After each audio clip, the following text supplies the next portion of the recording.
Ma'am अब मैंने नहीं बोलना। नहीं वो मुझे पता चल गया, इसका मतलब है कि ठीक ठाक है, प्यारे आप हैं। यस मैम, अल्लाह का शुक्र है। मैम ठीक ठाक। मैम आप कैसी हैं? अभी अल्लाह का शुक्र ठीक हो अस्सलाम रही है। वालेकुम मैम। वालेकुम अस्सलाम। आज तो बिलाल भी बड़े टाइम पे क्लास में आया है। जी मैम, कैसे हैं आप? अल्लाह का शुक्र है। आप लोग सुनाएं, घर में क्या करते रहते हैं? अल्हम्दुलिल्लाह मैम, ठीक है। क्या करना है मैम, बस घर के वक्त काम में ना। गुजारा कर रहे हैं और कुछ भी नहीं। अब आपको मुझे लगता है मैम मैम ये लड़कियों से पूछें, लड़कों के लिए ज्यादा मुश्किल है घर ये बैठना। लड़कियों से पूछें कि घर के काम क्या होता है। नहीं, लड़कियों के लिए भी घर में बैठना बहुत मुश्किल होता है। मतलब आप लोग डेली आते थे जाते थे, मुझे लगता है आप लोगों के लिए भी मुश्किल ही होगा अब।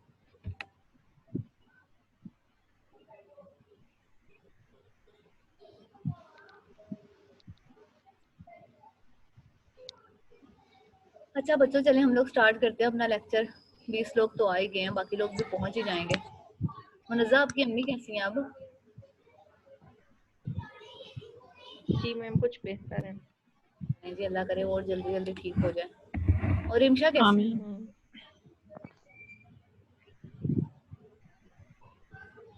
मैम अल्लाह का शुक्र है, बिल्कुल ठीक। इमशा कहाँ पे हो? मैम अपने घर पे। इमशा आपकी आवाज तो बहुत कम आ रही है। मैम ये किसी नुक्कड़ में बैठी होगी। नहीं मैम। अच्छा, कुछ लोग कह रहे हैं उनका कनेक्ट नहीं हो रहा है। 1 मिनट जरा मैं उन्हें उनकी भी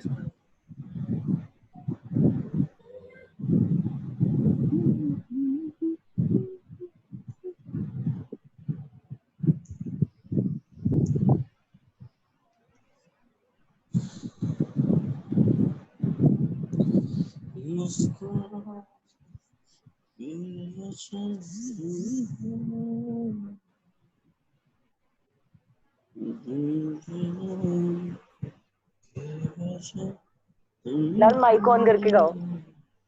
से घूरी जा रहा है तो आपस की बातें तो छोड़ दो अब। मैम इसने डीपी एक आंख वाली लगाई है, वो स्क्रीन पे जब बोलता है शो हो रही है, वो अजीब सी लग रही है। चलो कोई बात नहीं है।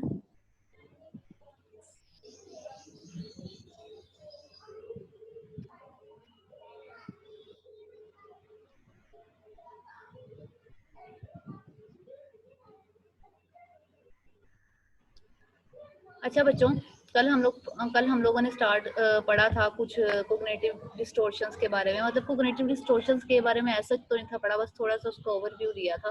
अगर आपकी कुछ यस याद मैम। वापस आ रही हो या रास्ते में कहीं हो, यस मैम पढ़ा था। याद होगा।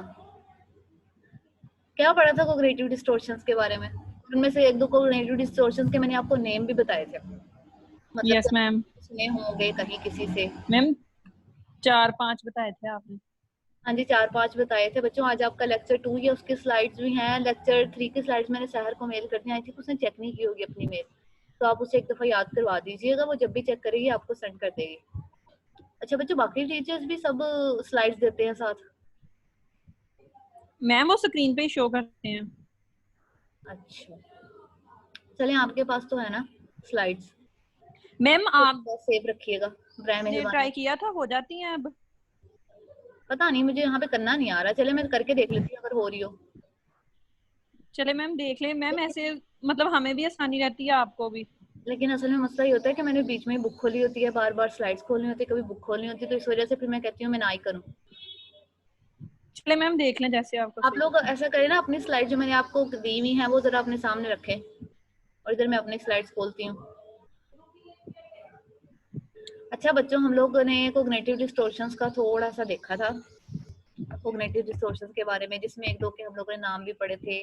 जैसे ऑल और नॉन थिंकिंग थी, शुड स्टेटमेंट से यस रिलेटेड मैम। था, एब्स्ट्रैक्शन से रिलेटेड था, selective abstraction, black and white thinking से माइंड रिलेटेड रीडिंग। था, और इसका मतलब ये सब कुछ पढ़ा था।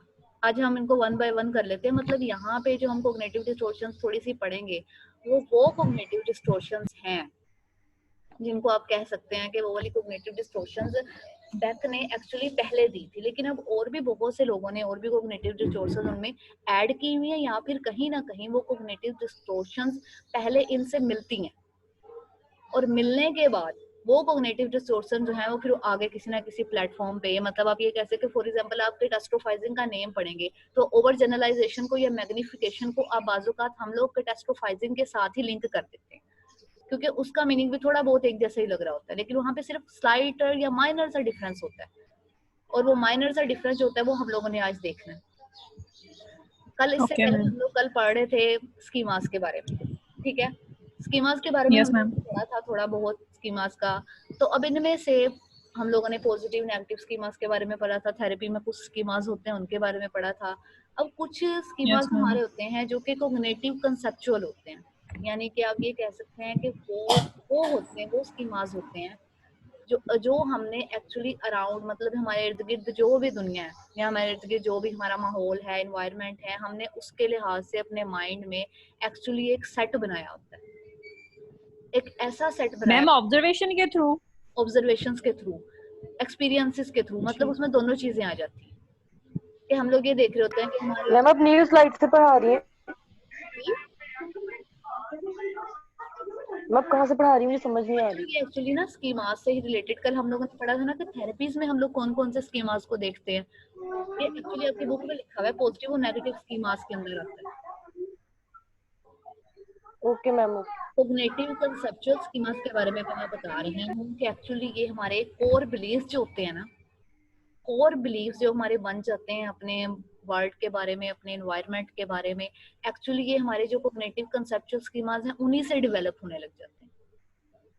फिर एक उसने बताया था कि अफेक्टिव स्कीमास होते हैं। अफेक्टिव स्कीमास वो होते हैं जिसमें आपके पॉजिटिव स्कीमास भी हो सकते हैं, नेगेटिव भी हो सकते हैं, इसमें आपकी पॉजिटिव फीलिंग्स भी आ जाती हैं, नेगेटिव फीलिंग्स भी आ जाती हैं। इनका जो मेन टॉपिक या पर्पस इन स्कीमास का ये होता है कि पॉजिटिव या नेगेटिव फीलिंग्स जो भी हमें आ रही होती हैं, वो पॉजिटिव और नेगेटिव फीलिंग्स किस किस तरह से हम पे एक्चुअली अफेक्ट कर रही है। ठीक है बच्चों, उसके बाद है यस मैम, फिजियोलॉजिकल स्कीमास। ये वो फिजियोलॉजिकल स्कीमास होते हैं एक्चुअली जिस मैम वो पढ़ा कहाँ से रही है? बच्चों काउंसलिंग एंड साइकोथेरेपी वाली जो बुक है, कल हम लोग पढ़ रहे थे कि हम लोग थेरेपी में आपके पास जब कोई क्लाइंट आता है तो वो किन किन स्कीमास को फेस कर रहा होता है। कल उसमें मैंने थोड़ा सा बताया था कि उसके पास कुछ पॉजिटिव स्कीमास होते हैं, कुछ नेगेटिव स्कीमास होते हैं, इसमें से कुछ अडेप्टिव होते हैं, मेल अडेप्टिव होते हैं। अब यहाँ पे उन्होंने क्या किया है कि कुछ स्कीमास को, जो कि आप ये कह सकते हैं कि पॉजिटिव, कुछ पॉजिटिव भी होते हैं, नेगेटिव भी होते हैं, अब उन्होंने एक्चुअली इन स्कीमास को फर्दर रीडिंग्स में आप ये कह सकते हैं कि जो बाद में लोगों ने उस पर रिसर्च की है, उनको आगे 5 टाइप्स में डिवाइड कर दिया। बच्चों समझ आ रही है? वैसे तो समझ नहीं आ रही। अच्छा बच्चों, मैं आपके सामने स्लाइड शो करने, मतलब स्क्रीन। मैम मैंने स्लाइड अभी सेंड की है, स्लाइड मैंने मेल से डाउनलोड करके, तो ग्रुप में सारे चेक करें, शायद वहीं से पढ़ा रही नहीं है, हैं। मैं आप लोगों को बच्चों कर देती हूँ, 1 मिनट स्क्रीन शेयर कर देती हूँ। मैम एक्चुअली हम लोगों ने मोबाइल पे ये खोला हुआ है तो फिर वो मैम साथ नहीं ओपन होती। अच्छा चले, मैं स्क्रीन शेयर कर देती हूँ, ट्राई करती हूँ अगर हो रही हो। चले मैम देख लें। साथ में हो जाती है, इसको बैक करके तो तुम अपना व्हाट्सएप ऑन कर लो।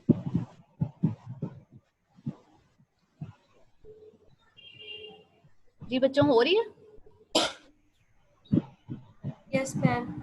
अच्छा, यहाँ पे जो कोग्निटिव डिस्टॉर्शन आपको नजर आ रहा है ना, यस मैम, कोग्निटिव डिस्टॉर्शन से ऊपर वाला पैरा देखें, कर्सर है वहां पे।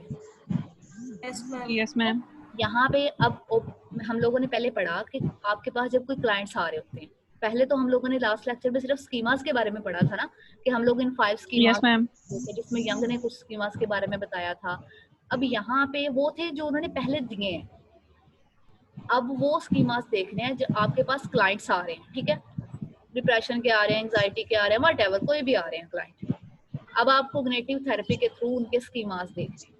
अब क्लाइंट्स के अकॉर्डिंग क्लार्क, बेक और एल्फर्ड ने रिसर्चेस के बाद उन स्कीमास को 5 बेसिक स्कीमास या 5 बेसिक टाइप्स में डिवाइड किया, ठीक है।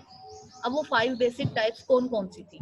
उसमें फर्स्ट वन है आपकी कॉग्निटिव कंसेप्चुअलाइजेशन स्कीमास, जो कि एक्चुअली रिलेट कर रहे होते हैं कि हम लोग अपने अराउंड वर्ल्ड को या आपका जो भी इन्वायरमेंट होता है उसको किस किस तरह से स्टोर कर रहे हैं, इंटरप्रेट कर रहे हैं और उसके बारे में किस किस तरह से न्यू मीनिंग्स तलाश कर रहे हैं। ठीक है बच्चों। उसके बाद नेक्स्ट वन, और यानी कि हमारे जो कोर बिलीव्स होते हैं ना किसी भी चीज के बारे मैम में, ये वो कोर बिलीव्स हमारे कोग्निटिव स्कीमास को बना रहे होते हैं। यहाँ पे इसने तकरीबन आप ये कह सकते हैं कि स्कीमास को उसकी नेचर के लिहाज से डिफाइन करना स्टार्ट किया था। जी बच्चों क्या पूछना, पूछे। मैम ये पेज नंबर बता दें कौन सा है और चैप्टर नंबर भी। बच्चों आपके पास जो बुक है ना शेरफ की, chapter number 10 page number 405 cognitive therapy. Ma'am ये इकरा आलम को ऐड कर दें, वो मैसेज कर रही है ग्रुप में। अच्छा एक मिनट में ऐड करती हूँ।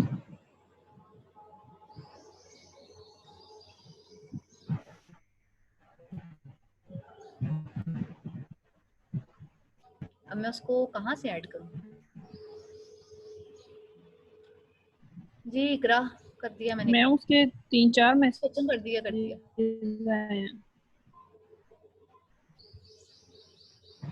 अच्छा बच्चों अब सबके पास है ना, अब समझ आ रही है ना बात की। कोग्निटिव कंसेप्चुअल स्कीमास ये होते हैं जो कि हमारे कोर बिलीफ से बनते हैं। ठीक है। अब उसके बाद है उसके बाद नेक्स्ट है बच्चों के हमारे अफेक्टिव स्कीमास होते हैं। अब अफेक्टिव स्कीमास जो होते हैं वो बहुत पॉजिटिव भी हो सकते हैं, नेगेटिव भी हो सकते हैं। अब पॉजिटिव और नेगेटिव होने की, अब यहाँ पे वो अफेक्टिव उन्हें कहाँ किस वजह से गया है? उन्हें इफेक्टिव इस वजह से कहा गया है कि उनकी पॉजिटिविटी या उनकी नेगेटिविटी एक्चुअली क्लाइंट पे डायरेक्टली अफेक्ट कर रही होती है, और उसके अफेक्ट करने की वजह से क्लाइंट की पर्सनैलिटी में, उसकी थिंकिंग में, इवन उसके बिहेवियर में आहिस्ता आहिस्ता चेंजेस आना स्टार्ट हो जाते हैं, यानी कि वो इतना ज्यादा उसके ऊपर अफेक्ट कर रहे होते हैं। थर्ड वन है हमारे physiological schemas. Physiological schemas actually वो परसेप्शंस होती हैं हमारे फिजिकल फंक्शंस के बारे में, कि जो आप ये कह सकते हैं कि अगर आपको कोई बात, फॉर एग्जांपल कोई सिचुएशन है या कोई इवेंट है या कोई ऐसी हर्डल आ गई, फर्स्ट ऑफ ऑल आप क्या करेंगे, उसके बारे में कोई ना कोई थिंकिंग पैटर्न बनाएंगे, परेशान होंगे, आहिस्ता आहिस्ता वो क्या है, पैनिक अटैक में क्रिएट होने लग जाएगा। और जब आपका पैनिक अटैक आता है तो ऑब्वियसली पैनिक अटैक के साथ साथ आपके अंदर, आपके बॉडीली फिजियोलॉजिकल चेंजेस आना स्टार्ट होते हैं। हार्ट रेट ज्यादा हो जाता है, स्वेटिंग होना स्टार्ट हो जाती है, ट्रेमलिंग होने लग जाती है। यानी कि वो स्कीमास जो ऐसे स्कीमास जो कि आपकी पर्सनैलिटी में या आपके अंदर बॉडीली चेंजेस क्रिएट करते, फिजियोलॉजिकल चेंजेस क्रिएट करते, उन्हें उन्होंने एक्चुअली स्पेसिफिकली फिजियोलॉजिकल स्कीमास में अलग से डिवाइड, मतलब आप कह सकते हैं कि वहां पे उसकी प्लेस कर दिया। ठीक है बच्चों। Yes ma'am. उसके बाद है बिहेवियरल स्कीमास। ऑब्वियसली ये सब स्कीमास जो आपस में एक दूसरे के साथ इंटरकनेक्टेड है।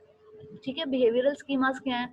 अब फिजियोलॉजिकल स्कीमास आए हैं, आपके अंदर कुछ चेंजेस आई हैं, ऑब्वियसली नेक्स्ट स्टेप होगा कि आप अब कोई ना कोई रिजल्ट शो करेंगे, यानी कि कोई ना कोई बिहेवियर शो करना स्टार्ट हो गया। वो बिहेवियर अच्छा है, बुरा है, कैसा है वो नहीं पता, लेकिन वो अब ये सब स्कीमास क्योंकि आपस में एक दूसरे के साथ कनेक्ट हो रहे हैं, इस वजह से आपका बिहेवियर भी चेंज हो रहा है उनकी वजह से। अगर आप ऐसी सिचुएशन में है कि जहाँ पे आप पैनिक अटैक हो रहा है आपको, तो आपका बिहेवियर क्या होगा, वहां से भागने की ट्राई करेंगे या फ्लाइट और फाइट एक्शन वाला वो प्रिंसिपल अप्लाई करना स्टार्ट करते हैं। ठीक है।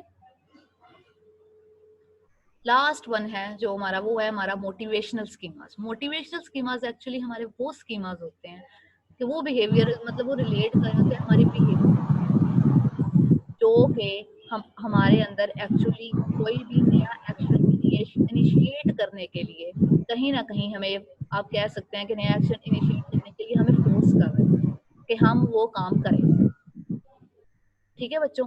अब मोटिवेशनल स्कीमास में फॉर एग्जांपल अगर आपको किसी बात, आप पेन वाली सिचुएशन को या एग्जाइटी वाली या डिप्रेसिव सिचुएशन को अवॉइड करने की कोशिश करते हैं, अब अवॉइड कर किस तरह से रहें, आपके पास डिफरेंट रूल्स। फॉर एग्जांपल अगर आपको, आप ऐसे बहुत से लोग हैं वो डिप्रेशन में या एंग्जाइटी में बहुत ज़्यादा, कुछ लोग बहुत ज़्यादा खाते हैं, कुछ लोग बहुत कम खाते हैं, कुछ लोग कुछ स्टडी करने लग जाते हैं, कुछ लोग बहुत सैड सॉन्ग सुनने लग जाते हैं, मतलब ये डिफरेंट चीज़ें हैं। और ये स्कीमास जो जितने भी हम लोगों ने अब टाइप्स पढ़ी है ना, ये दोनों हो सकते हैं, ये अडेप्टिव भी हो सकते हैं, मैल अडेप्टिव भी हो सकते हैं। मैम ये मोटिवेशनल स्कीमास कब बताया आपने? अडेप्टिव और मैल अडेप्टिव होना। Yes ma'am. बच्चों अडेप्टिव और मेल अडेप्टिव होना मैंने सब स्कीमास का कहा है, ये एक्चुअली बेसिकली स्कीमास की नेचर है। अब आप इस नेचर को पॉजिटिव वे में भी यूज कर सकते हैं, नेगेटिव वे में भी यूज कर सकते हैं, ठीक है? ओके मैम, यस मैम, यहाँ तक क्लियर है सबको? Yes ma'am. किसी को इसमें से कुछ ना समझ आया हो बता दें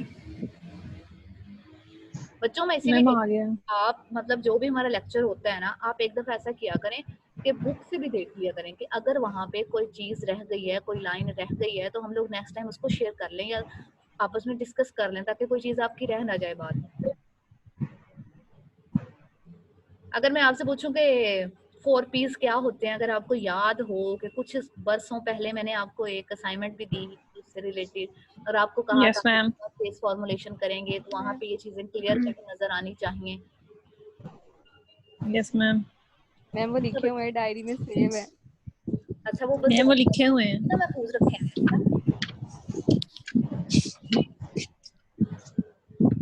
अच्छा बच्चों, आप यहाँ पे मतलब ये आपके लेक्चर से रिलेटेड नहीं है, लेकिन आप लोग अपनी फर्स्ट रिपोर्ट जो है ना नेक्स्ट वीक में जब आप सबमिट करवा दें, ताकि मिस्टेक्स हैं तो मैं आपकी करेक्ट कर दूँ, उसके बाद आप नेक्स्ट रिपोर्ट बनाना स्टार्ट करें, क्योंकि ये ना हो एंड टाइम पे वो ये कहते हैं कि आप रिपोर्ट्स ले आओ, तो फिर आप लोग मुझे कहेंगे अब आपको ज्यादा टाइम चाहिए, अब मिल नहीं सकेगा। मैम कोर्स भी बनानी शुरू करें। कैसे बनाए? मतलब ना तो हमारे पास कोई केस है और होस्टलाइज जो थे उनके तो घर में टेस्ट कोई मैनुअल्स वगैरह कुछ भी नहीं है हमारे पास। इर्द गिर्द में कोई केस होंगे, उनसे उनमें से ले लें कोई, इस पैंडेमिक सिचुएशन से रिलेट करके कोई इर्द गिर्द ले लें। मतलब इवन आप हो सकता है आपके घर में कोई हो, इवन मुझे तो लगता है इस वक्त मैम पहले ही इंटर्नशिप के लिए जो हमें रिपोर्ट्स मिली हुई हैं उसकी भी हम खप खप के बना रहे हैं। बस हमें अगर 4 केसेस सर ने दिए और उसके लिए भी नहीं हमें पेशेंट मिल। अगर इसके उसके लिए बना रहे हैं तो आप इसके लिए भी मैम मिल ही नहीं रहे। इंशाल्लाह मैम मिल ही नहीं रहे, हम लोगों ने उसकी कुछ खास बनाया ही नहीं है, पहले वाली लेके एडिट कर दी है। मैम अब तो सिचुएशन भी ऐसी है, घर से बाहर जाना भी अलाउ नहीं है। मैम पहले से ज्यादा स्ट्रिक्टनेस हो गई है अब तो। चलिए आप Yes, वैसे ma'am. ट्राई करें, हो सकता है घर में किसी से करवा लें, हो सकता है ना कि आपके घर में कोई इस Ma'am- पैंडेमिक सिचुएशन से सबसे ज्यादा इफेक्ट मैम घर में कौन होता है? मैम घर में कोई नहीं सुनता। अब्बू से करवा लें बच्चों। सुनने की अलग बात है, कोई होगा तो मैम करेगा। हाँ, हमारे कोई पास होगा कोई भी नहीं। टेस्ट भी नहीं है हाँ जो घर हम में लोग अपने अप्लाई करके ही कर लें।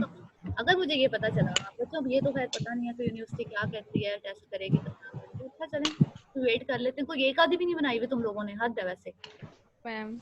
चलो मैम बना बनी लें। जो बनाएं, लास्ट कैसे पहले बनी प्रॉब्लम हुई थी, नहीं है। लैपटॉप्स हमारे हॉस्टल है और उसी में ही है, हमारे पास कोई डाटा नहीं है। मुनज़्ज़ा अगर तुम्हारा लैपटॉप चोरी हो गया मैम मैम चोरी ये कोई FIR पता नहीं कराएगी। वैसे अल्लाह ना। मैम हमारा सारा कुछ ही चोरी हो जाना है, सिर्फ लैपटॉप ही नहीं इसका जाना। नहीं बस ऐसा तो बिल्कुल ना मैम हो, हमारी आपको अपनी सारी हमारी चीजें डिग्री वापस सारी उसी मैम उधर पड़ी हुई हैं। चलें बच्चों। मैम हमारे हॉस्टल में डॉक्यूमेंट्स। इस कदर वाहियात लोग आए हैं ना कि आप सोच भी नहीं सकती। वो ऐसे ऐसे मुजरे टाइप की वीडियोस अपलोड करते हैं ना कि ऐसे ही है, वो इतने गुस्सा आता है। गंदे गंदे डांस करके टिकटॉक्स बना रहे हैं। और हमारी तो वो बेचारे डॉक्यूमेंट्स इतने टेंशन वाली सिचुएशन में है तो उन्होंने किसी तरह तो रिलैक्स करना ही। उन्होंने खुद को उनकी शक्लें नहीं लगती कि वो टेंस हैं, वो बड़ी मौजों में हैं। उनको क्या फ्री बच्चों में चलें अब वाईफाई मिला बस हुआ है। करें, पढ़ना स्टार्ट करें। अच्छा बच्चों, उसके बाद हम लोगों ने आज स्टार्ट करना था कॉग्निटिव डिस्टॉर्शंस के बारे में। जो हमारे कोर बिलीव्स हैं ऑब्वियसली वो आहिस्ता आहिस्ता हमारी स्कीमास को प्रमोट करना स्टार्ट होते हैं। स्कीमास की प्रमोशन के बाद आहिस्ता आहिस्ता हमारे बिलीव्स बनना स्टार्ट हो जाते हैं, और अगर वो बिलीव्स ऑब्वियसली वैसे नहीं है या हेल्दी नहीं है तो वो हमारी कॉग्निटिव डिस्टॉर्शंस बन जाती हैं, यानी कि वो हमारे लिए हार्मफुल होती हैं और हमारा अब ये कह लें कि थिंकिंग स्टाइल जो है ना वो आहिस्ता आहिस्ता डिस्ट्रॉय होने लग जाता है। जिसमें यहाँ पे फर्स्ट वन जो उन्होंने कही हुई है वो है ऑल और नथिंग थिंकिंग। अब ऑल और नथिंग थिंकिंग यहाँ पे आपको पता चल रहा होगा, इसमें वो लोग या इसमें आप कह सकते हैं कि आपकी वो थिंकिंग कैपेसिटीज आ रही होती हैं जिसमें आपको लग रहा होता है कि आपने अपने लिए, आप ये कह सकते हैं कि एक चीज सेलेक्ट की हुई है कि अगर ऐसा होगा तो इसका मतलब है कि आपके पास पूरी ये दुनिया है, और अगर ये चीज नहीं है तो आपके लिए सब कुछ खत्म हो गया, कि या तो वो होना चाहिए, अगर वो नहीं है तो इसका मतलब अब कुछ भी नहीं रहा जिंदगी में। यानी कि एक चीज के साथ आप खुद को इतना ज्यादा रिलेट कर लेते हैं कि आप अपने इर्द गिर्द की बाकी बहुत सी सिग्निफिकेंट चीजों को टोटली निगलेक्ट कर देते हैं। जैसे यहाँ पे अगर एग्जांपल लिखी हुई है कि फॉर एग्जांपल अगर कहिए कि अगर मेरा ए नहीं आया तो इसका मतलब मैं फेल हो जाऊंगा। अब वो कितनी बड़ी स्टेटमेंट है। Yes ma'am. बच्चों समझ आ रही है ऑल और नथिंग थिंकिंग की? Yes ma'am. Yes ma'am. इतनी ज्यादा मुश्किल नहीं है। उसके बाद है सिलेक्टिव मैम ये तो हमने पहले भी पढ़ी नहीं थी। जी नहीं। पहले भी पढ़ी होंगी, पहले पढ़ी नहीं है लेकिन लेकिन हम दोबारा पढ़ेंगे। इनसे रिलेटेड बहुत सी चीजें हो सकता है आपने पिछली थेरेपीज है, मतलब बातें बाजूकात बहुत सी थेरेपीज में एक जैसी होती हैं, बस थोड़ा सा माइनर से डिफरेंस होता है। हो सकता है इससे रिलेटेड कुछ ना कुछ मुझे चीजें लग आपने रहा है कि बिहेवियर पढ़ी थेरेपी हुई में है। पढ़ी हो, क्योंकि बिहेवियर थेरेपी की हमने ही ना आल और नन जो था ना इसका फिनोमिना पढ़ा हुआ है, ये हाँ ये थिंकिंग उसी के से बारे ही में रिलेट कर रही है, हाँ। ये उसी से रिलेट कर रही है बच्चों। पढ़ा था। अच्छा बच्चों नेक्स्ट है सिलेक्टिव एब्स्ट्रैक्शन। अब सिलेक्टिव एब्स्ट्रैक्शन क्या होती है, आपको इसके नाम से क्या समझ आई है? सिलेक्टिव चीजों को सिलेक्ट करना। अच्छा और कुछ?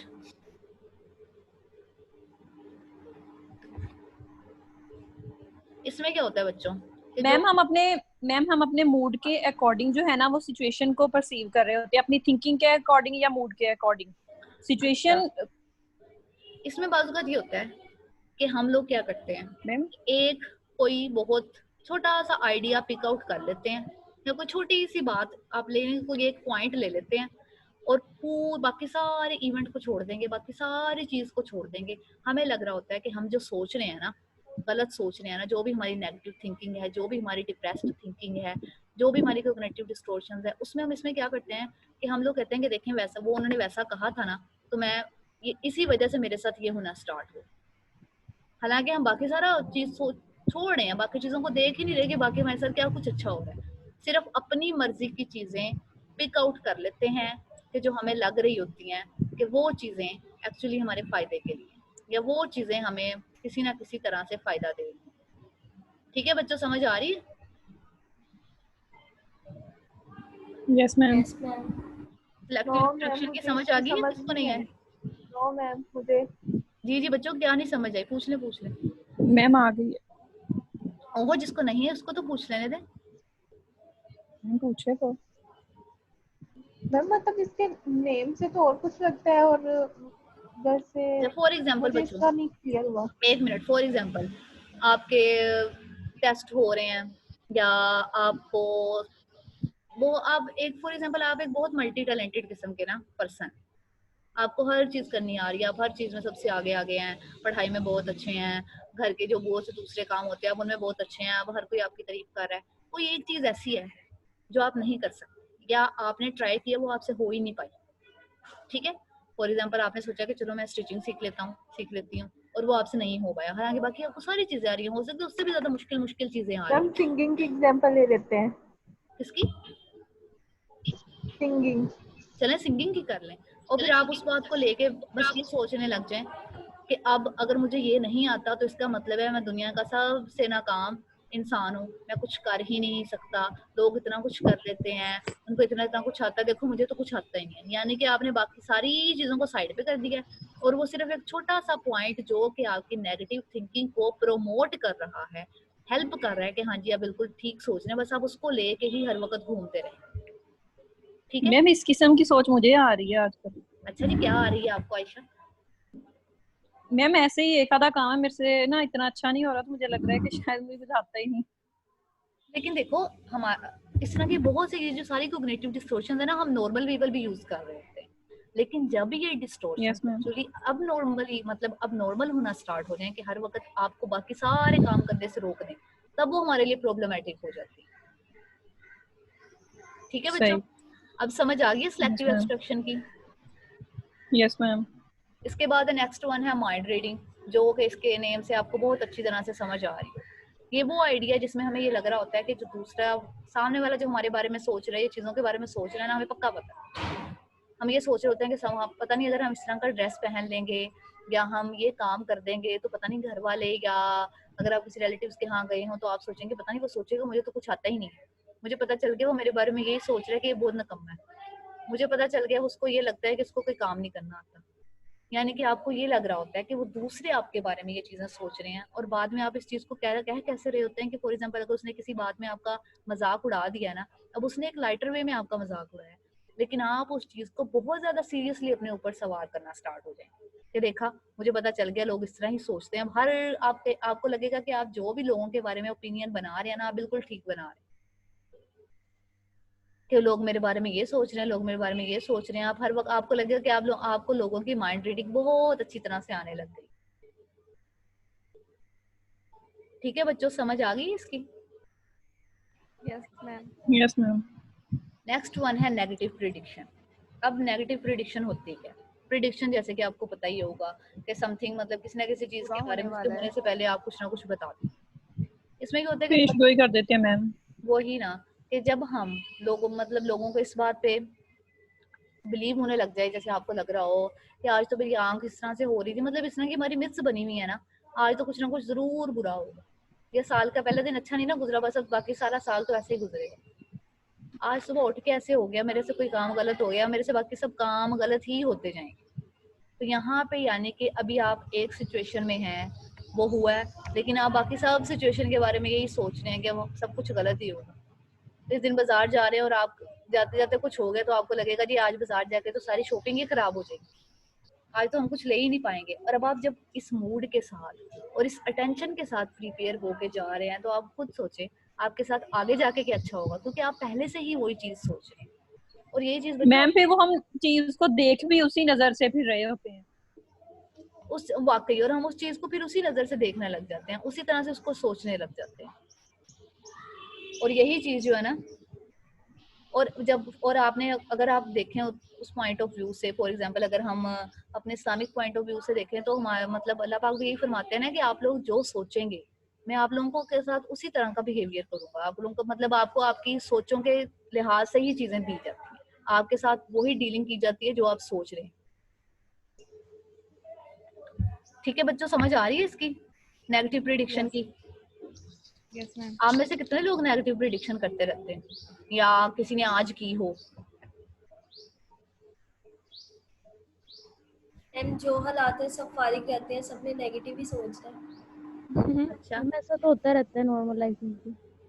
अच्छा बच्चों, यहाँ पे टाइम आ रहा है कि मीटिंग जो है वो 10 मिनट्स में एंड हो जाएगी, उसके बाद आप दोबारा इसी लिंक से ज्वाइन कर लीजिएगा। पहले नहीं एंड हो रही लेकिन आज हो रही है।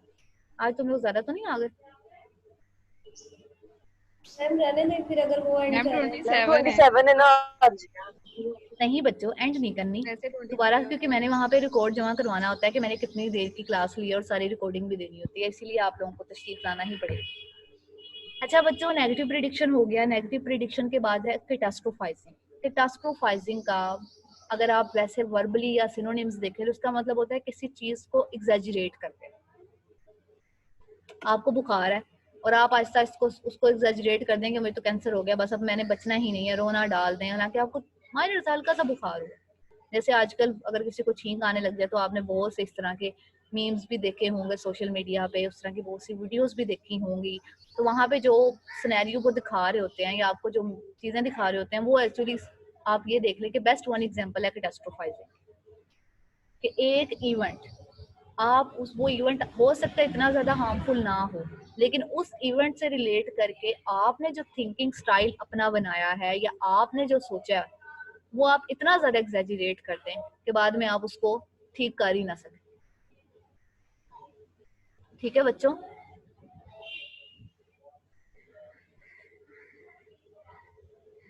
बच्चों सॉरी, कैटास्ट्रोफाइजिंग की समझ आ गई है? जी मैम। इसी तरह फॉर एग्जांपल मैम इसको दोबारा कर दे, मेरी कॉल कट गई थी। अच्छा, फॉर एग्जांपल कैटास्ट्रोफाइजिंग का मतलब होता है किसी चीज को बहुत ज्यादा एग्जैजरेट कर देना। फॉर एग्जांपल आपसे क्लास में टीचर ने कुछ पूछा, आपको वो नहीं आया, कोई क्वेश्चन है या आपकी कोई छोटी सी असाइनमेंट है या आपका कोई छोटा सा टेस्ट है, और आप उसके बारे में हर वक्त सिर्फ ये सोचते जाएं कि मैंने फेल हो जाना है, और मतलब ये सिर्फ इस तरह से ना सोचे कि मैंने फेल हो जाना है, उसके साथ साथ आपका बाकायदा बिहेवियर ऐसा हो, आपकी फीलिंग्स ऐसी हो, आपका मतलब आपका एक्शन प्लान ऐसा होने लग जाए, आपका खाना पीना छूट जाए, आप डीप डिप्रेशन में चले जाएं, हर चीज खत्म कर दें, आपकी लाइफ की जो नॉर्मल रूटीन है वो बिल्कुल खत्म हो जाए, तो वहां पे हम कहते हैं कि वो एक एग्जांपल है एग्जैजरेशन की और कैटास्ट्रोफाइजिंग। अच्छा बच्चों, मैंने आपसे यहाँ पे ये पूछना था कि मैं आपकी अटेंडेंस अभी ले लूँ या आज जब मीटिंग दोबारा स्टार्ट होगी तब लूँ? मैम अभी ले लें। अभी ले लें। हो सकता है किसी और ने आना हो। चले मैम देख लें। अच्छा चलें देखते हैं। अच्छा बच्चों पहले मैं अटेंडेंस ले लेती हूँ तुम लोगों की।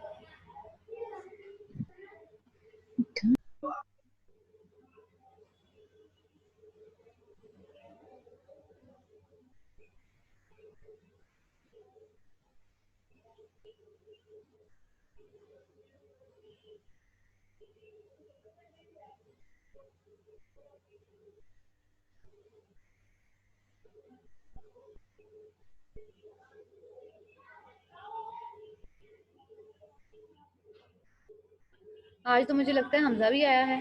क्यों हमजा आगे चला तो नहीं गया? ये बोलता ही नहीं है। नहीं आगे मैंने उसको एक्सेप्ट किया था, वो आया था। अब पता नहीं क्या मैम है, आया है। मैं वही पूछ रही हूँ। मैम ये बोलता नहीं है। हाँ जी, अब ये बोलते क्यों नहीं है मुझे पता है तुम लोगों का। अच्छा बच्चों, कैटास्ट्रोफाइजिंग है, उसके बाद है ओवर जनरलाइजेशन। अब ओवर जनरलाइजेशन क्या होती है? आप कैटास्ट्रोफाइजिंग को देखेंगे तो ओवर जनरलाइजेशन को देखेंगे, आपको लगेगा दोनों आपस में एक दूसरे के साथ मिल रहे हैं, लेकिन ऐसा नहीं है। इसमें थोड़ा सा डिफरेंस है, माइनर सा। ओवर जनरलाइजेशन में क्या होता है कि आपके साथ जो छोटी सी चीज हुई है, फॉर एग्जांपल जैसे यहाँ पे उन्होंने एग्जांपल लिखी है कि आपने मैथ में बहुत ज्यादा पुअर परफॉर्मेंस दिया, तो उसका मतलब है आप एक अच्छे स्टूडेंट है ही नहीं। अब हो सकता है आप उर्दू में बहुत अच्छे हो सकता है आप इंग्लिश में बहुत अच्छे हो, या हो सकता है आप ड्राइंग में अच्छे हो, या आर्ट्स में अच्छे हो, या किसी और चीज में अच्छे हो। इसमें ओवर जनरलाइजेशन में हम लोग एक्चुअली फ्यू नेगेटिव इवेंट्स को डिस्टोर्ट करते करते करते करते करते मतलब ओवर हर चीज के साथ जनरलाइज करने लग जाते हैं। अब कैटास्ट्रोफाइजिंग में तो ये होता है ना, एक चीज हुई है, आप सिर्फ उस चीज के लिहाज से अपने आप को फेलियर कर देते हैं, लेकिन आप घर जाते हैं, हो सकता है आप बिल्कुल ठीक हो या बाकी चीजों के बारे में आप इस तरह से ना सोच रहे हैं। ओवर जनरलाइजेशन में आप बस हर वक्त ये सोचते रहते हैं कि आप कोई भी काम ठीक तरह से कर ही नहीं सकते। अगर आप ये नहीं ठीक तरह से कर सकते, इसका मतलब है आप जिंदगी में एक अच्छे इंसान ही नहीं है। अगर आपका दोस्त आपसे नाराज हो गया तो आप ये सोच रहे हो कि बस जिंदगी खत्म हो गई, तो मुझे मार ही जाना चाहिए। मतलब इस तरह की बड़ी बड़ी बातें सोच रहे हो आप, और बहुत ज्यादा ओवर जनरलाइज करने लग जाते हैं चीजों। तो ये भी हमारी एक बहुत कॉमन एक है कॉग्निटिव डिस्टॉर्शन, जिसे हम बहुत ज्यादा यूज करते रहते हैं। उसके बाद है लेबलिंग एंड मिसलेबलिंग, कि हम लोग हमारे इर्द गिर्द बहुत से इवेंट्स हो रहे होते हैं, लेकिन हम उन इवेंट्स की बेस पे अपनी बहुत सी अपने आप को लेबल जो कर रहे होते हैं। बाज़ औक़ात हम अपने एरर्स को, अपनी मिस्टेक्स को रॉन्गली लेबल कर देते हैं। कुछ जगह पे वो मिस्टेक्स हमारी नहीं होती, वो एक्चुअली या तो कोई ना कोई इन्वायरमेंटल इन्फ्लुएंस हो जाता है, या और कोई इन्फ्लुएंस हो जाता है, या किसी और पर्सन की हो सकता है सिचुएशनल इन्फ्लुएंस हुआ हो, जिसकी वजह से कोई ना कोई गलती या कोई ना कोई मिस्टेक आपसे हो गई हो। लेकिन आप उस गलती को, उस मिस्टेक को अपने ऊपर इतना ज्यादा सवाल करते हैं कि आपको लग रहा होता है कि वो हुआ ही सिर्फ आपकी वजह से। आपको लग रहा होता है कि लोगों, फॉर एग्जांपल अगर आप किसी जगह पे हैं, अब टीचर ने आपसे कुछ नहीं पूछा, आपको वो चीज़ बहुत मतलब एक बच्चों की अगर मैं एग्जांपल दूं 9th 10th या 8th 9th क्लास के बच्चे की, उसको लग रहा होगा उसने कोई टेस्ट बहुत अच्छे से प्रिपेयर किया। जब आप भी स्कूल में होंगे तो आप भी इस तरह बहुत अच्छे से कोई टेस्ट या कोई इस तरह की चीज़ जो है वो प्रिपेयर करके जाते होंगे। लेकिन जब आप जाते होंगे या आगे देखते होंगे वो चीज़ वैसे नहीं हो रही, आपको लग रहा होगा टीचर ने आपसे कुछ पूछा नहीं, तो टीचर के ना पूछने पे हो सकता है वो अपने आप को ये कह रहे हो कि आज टीचर ने मुझसे पूछा नहीं है तो आज तो सारा दिन जाया हो गया, मेरी गलती थी, मैंने उठ के खड़े होकर उन्हें बताया ही नहीं कि मुझे आता है। अब बहुत यस मैम हो जाता है। अब हम लोग बाज़ों का मतलब बहुत सी जगहों पे लेबलिंग और मिस लेबलिंग को एज अ सब टाइप कंसीडर किया जाता है ओवर जनरलाइजेशन। क्योंकि ओवर जनरलाइजेशन भी किसी ना किसी तरह मतलब उसकी सब टाइप्स में ये आ सकती है कि आप इस तरह से सिचुएशन के लिहाज से खुद को ब्लेम करना स्टार्ट हो जाते हैं, यानी कि सेल्फ ब्लेमिंग बहुत ज्यादा स्टार्ट हो जाती है उसमें। अब इनमें बहुत सी कॉग्निटिव डिस्टॉर्शंस हैं जहाँ पे हम लोग सिचुएशन को ब्लेम करते हैं, लेकिन उस सिचुएशन में भी घूम फिर के हम खुद को ही ब्लेम कर रहे होते हैं, क्योंकि हमें लग रहा होता है कि वो सिचुएशन जो गलत हुई है या खराब हुई है वो भी एक्चुअली मेरी ही वजह से हुई। ठीक है बच्चों। उसके बाद है जो हमारी सेकंड वन है जी बच्चों, वो है मैग्निफिकेशन और मिनिमाइजेशन। उसके नेम से ही पता चल रहा होता है कि हम अपने इर्द गिर्द रहने वाली बहुत सी गलतियों को, बहुत से फ्लॉज को, बहुत सी अच्छी चीज़ों को और बाज़ औक़ात बहुत बुरी चीज़ों को जो हमारे इर्द गिर्द बहुत, अगर हमारे साथ कुछ बहुत ज़्यादा गलत हो रहा हो तो हम उसको बहुत ज़्यादा मैग्नीफाइंग करके देख रहे होते हैं। यानी इसको हम बहुत ज्यादा बढ़ा चढ़ा के या एक छोटी सी चीज को बहुत ज्यादा बड़ा करके देख रहे होते हैं। और मिनिमाइजेशन में क्या होता है, जो हमारे साथ अच्छा हो रहा होता है वो हमने बिल्कुल एक साइड पे कोने में रखी होती है, उसकी तरफ हमारा ध्यान ही नहीं जाता कि हमने एक्चुअली उनको भी देखना है या उनकी तरफ भी नजर दौड़ानी है या उनको देखने की ट्राई करनी है या वो अच्छी चीजों को अपने माइंड में मैग्नीफाई करने की ट्राई करनी है। जैसे अगर आप देखें ना, आप कोई सूट लेने जा रहे हो और आपको बहुत पसंद है, आप लेके घर आ भी गए, अब उसके कोने में एक छोटा सा सुराख है, अब आपको क्या लगेगा कि आपको वो सुराख जो है वो इतने बड़े सूट पे सबसे ज्यादा बड़ा सिर्फ वही नजर आ रहा हो, लेकिन हो सकता है उस सुराख के होने की वजह से आपके सूट के डिजाइन पे किसी चीज पे कोई इफेक्ट हो ही ना रहा हो। अच्छा बच्चों, मैं मीटिंग एंड करने लगी, आप लोग दोबारा ज्वाइन कर लें क्योंकि टाइम एंड हो रहा है। ठीक है, ओके मैम।